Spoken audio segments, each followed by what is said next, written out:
Good morning friends, welcome to step study centre by Mukul sir. जैसा कि आप लोगों को मालूम है कि हम अभी वर्तमान में सामान्य विज्ञान तथा लूसेंट विज्ञान की कक्षाएं चला रहे हैं, जो आने वाली परीक्षाएं जैसे Madhya Pradesh police, NDA, CDS, assistant commandant या अन्य प्रतियोगी परीक्षाएं जिसमें विज्ञान आती है के लिए बहुत महत्वपूर्ण है। ठीक ना। तो हम आज का लेक्चर स्टार्ट करने से पहले थोड़ा ये कोटेज देख लेते हैं। कोटेज में क्या लिखा है? कभी पीठ पीछे आपकी बात चले तो घबराना मत। क्या लिखा है? कभी पीठ पीछे अगर आपकी बात चले तो घबराना मत, क्योंकि बात तो उन्हीं की होती है जिनमें कोई बात होती है। इसलिए आपको कभी भी घबराने की ज़रूरत नहीं है कि आपने सोचा हो कि हम पढ़ाई कर रहे हैं तो हमारे मित्र ऐसी बात करते हैं, वैसी बात करते।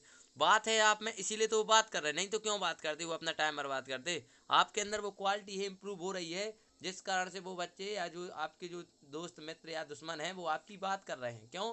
क्योंकि वो आपके अंदर क्या हो रही है? क्वालिटी इंप्रूव हो रही है। तो आपको कभी घबराने की कोई बात नहीं है, आपके अंदर एक बात है, इसीलिए तो वो बात करते हैं। ठीक ना। तो हम बढ़ते हैं हम आज के लेक्चर की तरफ। क्या है हमारा आज का लेक्चर? देखिए, ये लिखा है NCERT special science by Mukul sir. इसमें आपको अध्याय 7 और 8 के बारे में आज पढ़ाना है। तो आपको सबसे पहले मालूम होना चाहिए कि मौसम के घटक क्या होते हैं। तो मौसम के घटक कौन कौन से होते हैं? इसके मौसम के घटक होते हैं, पहला मौसम का घटक है द्रव, आर्द्रता और वायु। क्या है? आर्द्रता है, वायु है और जल है।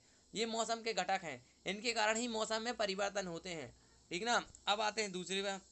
दूसरा लिखा है जलवायु गर्म, शुष्क एवं प्रवाह। जलवायु क्या होती है? तो आपको मालूम होना चाहिए जलवायु क्या होती है। हमारे देश की जलवायु कैसी है?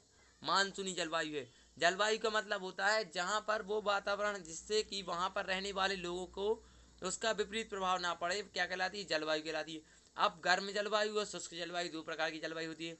गर्म जलवायु वह जलवायु कहलाती है जिसमें वहाँ पर बहुत ज़्यादा गर्मी होती है। जैसे कि कहाँ पर है? अपने यहाँ मध्य प्रदेश मानी अपने भारत में कहाँ पर है? राजस्थान में गर्म जलवायु पाई जाती है थोड़ी सी। और शुष्क जलवायु वो जलवायु होती है जो ठंड पैदा करे। तो कहाँ है भारत में शुष्क जलवायु? जम्मू कश्मीर में है।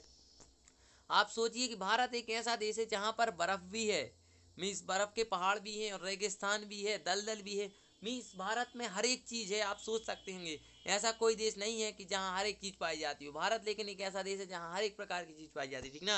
अब बढ़ते हैं आगे की तरफ। इसमें लिखा है मौसम में परिवर्तन का कारण क्या है? तो सबसे पहले आपको मालूम चाहिए मौसम में परिवर्तन का कारण, मुख्य कारण है सूर्य। जो पृथ्वी जब सूर्य का चक्कर लगाती है तो जितनी दूरी पर सूर्य होगा उतनी ठंड बढ़ेगी और जितनी पास सूरज आ जाएगा उतनी ही गर्मी होती जाएगी। अब गर्म मानसून हवाएं क्या कहलाती हैं? मानसून हवाएं क्या कहलाती हैं? मानसून हवाएं वे हवाएं होती हैं जो जो समुद्र की उत्सर्जित वाष्प को अपने अंदर सोख कर यहाँ लाती हैं और वर्षा कराती हैं। वो क्या कहलाती हैं? गर्म मानसून हवाएं कहलाती हैं। अब उष्णकटिबंधीय वन क्या होते हैं? उष्ण कटिबंधीय वन वे वन होते हैं जो उष्णता मीन्स गर्मी में पैदा होते हैं। तो कौन कौन से हैं? मलेशिया में है उष्ण कटिबंधीय वन, इंडोनेशिया में है, ब्राज़ील में है, भारत में है, कांगो में है, केन्या में है, युगांडा में और नाइजीरिया में ये वन पाए जाते हैं। अब आते हैं ध्रुवीय क्षेत्र के वन। ध्रुवीय क्षेत्र का मतलब होता है जहाँ पर बर्फ पाई जाती है, वो क्या कहलाते हैं? ध्रुवीय क्षेत्र। तो कहाँ पर है? Canada, Greenland, Norway. अभी अभी क्वेश्चन आया था, आधी रात का सूरज किसे कहा जाता है? तो आधी रात का सूरज नॉर्वे को कहा जाता है। ठीक ना। आधी रात में यहाँ सूरज उग जाता है। और आइसलैंड, स्वीडन और फिनलैंड और अमेरिका में ध्रुवीय वन पाए जाते हैं। अब आते हैं पवन का वेग। ये क्वेश्चन बहुत देख रहे हैं अच्छे से।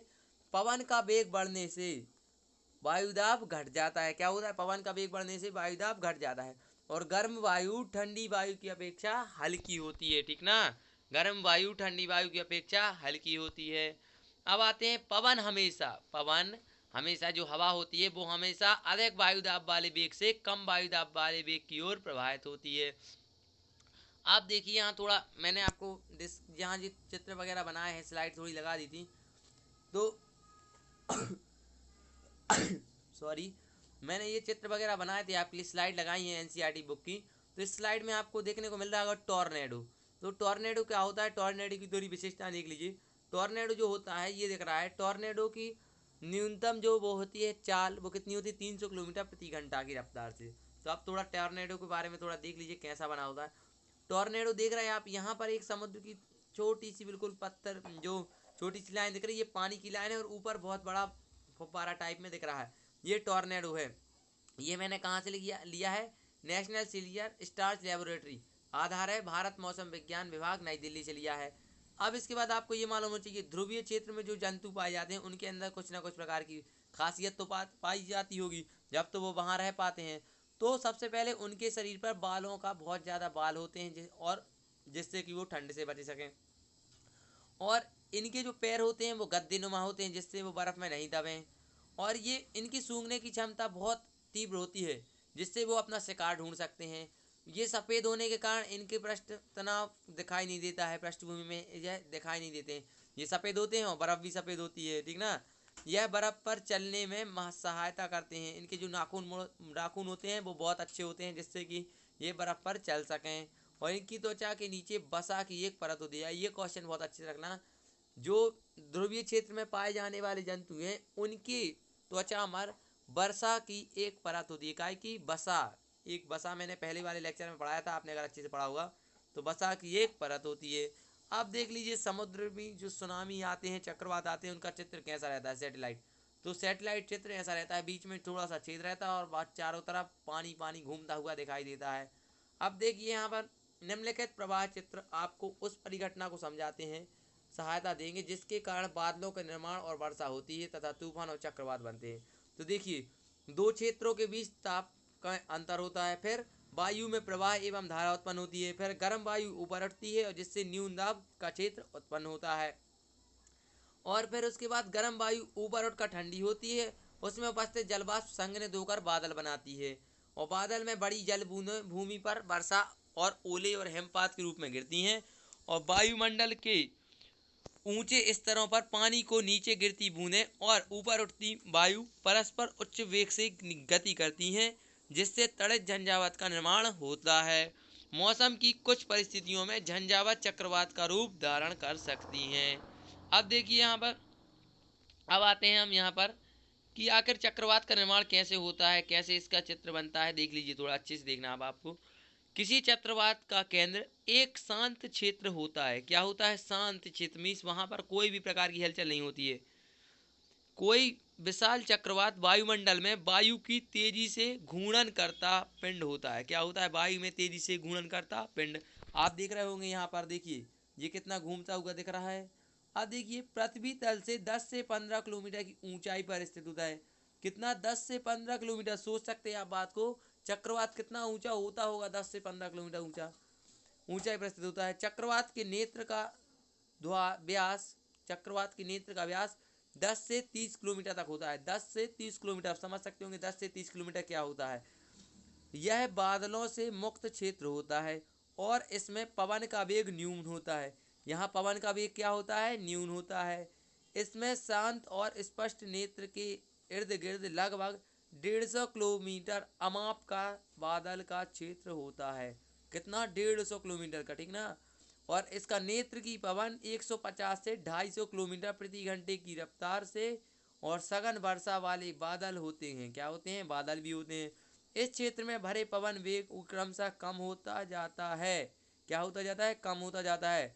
चक्रवात की उत्पत्ति का प्रक्रम अधिक जटिल होता है। क्या होता है? अधिक जटिल होता है। अब बढ़ते आगे की तरफ। अब आते हैं तो हम लूसेंट साइंस की तरफ।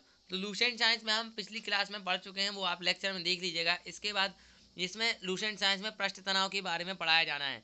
तो पृष्ठ तनाव क्या होता है, पृष्ठ तनाव के अंदर कौन कौन से बल आते हैं। तो पृष्ठ तनाव में देख लीजिए, पृष्ठ तनाव के अंदर ससंजक बल क्या आता है? ससंजक बल। तो ससंजक बल क्या होता है, देख लीजिए। सबसे पहले प्रत्येक पदार्थ अंगों से मिलकर बना होता है जिनके बीच आकर्षण बल कार्य करता है। पहले नंबर तो ये याद होनी चाहिए कि आप चाहे वो एक बुक उठा रहे हो, चाहे कुछ भी उठा रहे हो, तो आपको एक क्या कोई बल लगाना पड़ेगा। एक वो दोनों पदार्थों से मिलकर बने हैं ना, अंगों से। तो अब देख लीजिए, एक ही पदार्थ के अनुभव के मध्य लगने वाले आकर्षण बल को ससंजक बल कहते हैं। क्या कहते हैं? एक ही पदार्थ, जैसे पानी और पानी है तो वो एक ही पदार्थ है, जैसे मिट्टी और मिट्टी है तो वो एक ही पदार्थ के मध्य लगने वाले आकर्षण बल को क्या कहते हैं? ससंजक बल। आपने देखा होगा पानी और पानी को मिलाओगे तो पानी मिल जाएगा। ऐसा नहीं होगा कि पानी और तेल को मिलाओगे तो नहीं मिलेगा, ठीक ना। अब इसके बाद आते हैं दूसरा असंजक बल पर। असंजक बल क्या है?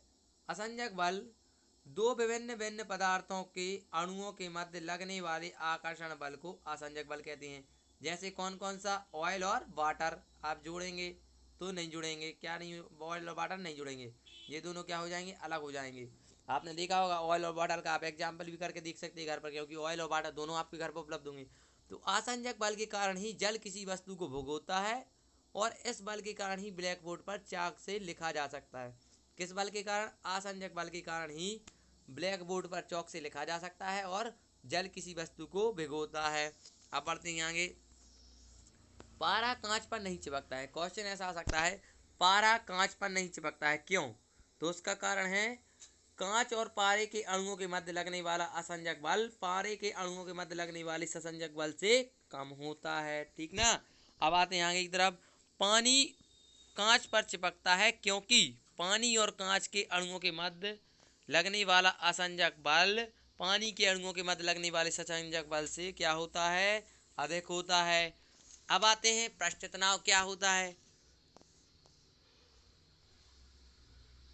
तो पृष्ठ तनाव क्या है? पृष्ठ तनाव द्रव के भीतर अणुओं ससंजक द्रव के भीतर अणु ससंजक बल के कारण ही अपने पड़ोसी अंगों की ओर आकर्षित होते हैं। द्रव का ऊपरी पृष्ठ सतह द्वारा स्वतंत्र होता है। क्या सा होता है? स्वतंत्र होता है, जिसे स्वतंत्र पृष्ठ कहा जाता है। क्या कहा जाता है? जिसे स्वतंत्र पृष्ठ कहा जाता है। अब बढ़ते हैं आगे की तरफ। अब देखिए, इसमें आया द्रव का स्वतंत्र पृष्ठ सदैव पृष्ठ तनाव में रहता है। कैसे रहता है? सदैव तनाव में रहता है, तथा उसमें कम से कम क्षेत्रफल प्राप्त करने की प्रवृत्ति होती है। क्या होती है इसमें? कम से कम क्षेत्रफल प्राप्त करने की प्रवृत्ति होती है। आपने देखा होगा, पानी को आप डालेंगे तो वो बिल्कुल बूंद के रूप में रहेगा, बिल्कुल फैलेगा नहीं ज़्यादा। अगर फैला हो तो फैलेगा ही, लेकिन आप एक बूंद डालेंगे तो बिल्कुल एक बूंद की बूंद रहेगी। ठीक ना। और उसका क्या है? वो कम से कम तनाव करता है, कम से कम पृष्ठ क्षेत्रफल पर रहना चाहता है।